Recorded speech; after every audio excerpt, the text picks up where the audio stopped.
Hi everyone, welcome back to another video this week. As you can see, Dr. Jeff is not here. We have Dr. Adrienne this week. Hello. And this week we're going to talk about the treatment of acute injuries. Alright, so we're just going to start by what happens with the inflammatory process when you hurt yourself. So if you hurt yourself, you have some damage to tissue, what your body does is it sends a bunch of chemicals out in the area, which opens up your blood vessels to allow blood flow to come. So that brings things to help promote healing, but the issue with that is as those things start to go into the tissue, your balance gets upset, so you start to have fluid that goes into there too, and that's how you get your swelling. So that's part of the inflammatory process. So Colin's going to talk about what we can do about that. So generally after the first 48 hours after an acute injury, we want to do cold therapy. Now with cold therapy, we've talked about this in previous videos where it's a really effective way at reducing swelling. So what happens is when you put cold on an area, your blood vessels have smooth muscle, specifically your arteries, and when it gets cold, it shrinks. So you have less blood going into the area, but your veins, on the other hand, don't have that smooth muscle, so they function as normal and help pump blood out of that area. And these processes work together to help reduce inflammation.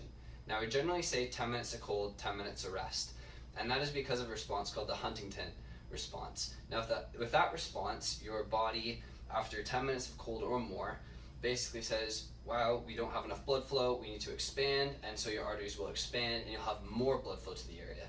Now this isn't a good thing because when you have more blood flow, you just increase inflammation, so it does the opposite of what you want to do. Right, so that's typically what you want to do for the first 48 hours is have that ice to try and reduce some of that swelling that's going to happen there, because the swelling can be painful. After the first 48 hours, you can do something called a heat ice pump.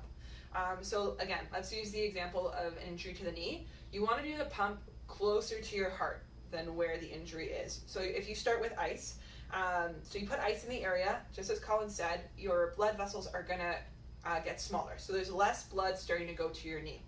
In your knee, however, the blood vessels are still the normal size.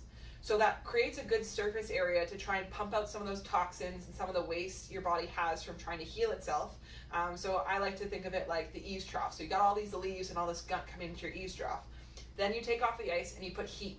That's going to open up the blood vessels even farther. And that's when the big rain pours down. It's going to push all that crap out of the eaves trough and get it out of the knee. So switching back and forth between heat and ice, you're going to fill up with all that crap, try and get rid of some of those waste products from healing, and then pump it all out, and then fill up with crap and pump it all out. So that's the heat ice pump, and that's good kind of after that first 48 hours if you're finding you're still having that swelling issues in an area.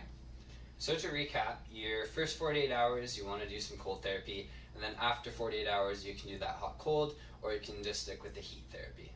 So if you liked the video today, make sure to leave a big thumbs up, make sure to follow us on YouTube and Instagram, and if you have any questions about what we talked about today or have any suggestions for future videos, make sure to email us at jgoldsworthy@goldsworthywellness.com. And as always, here at Goldsworthy Wellness, We've got your back.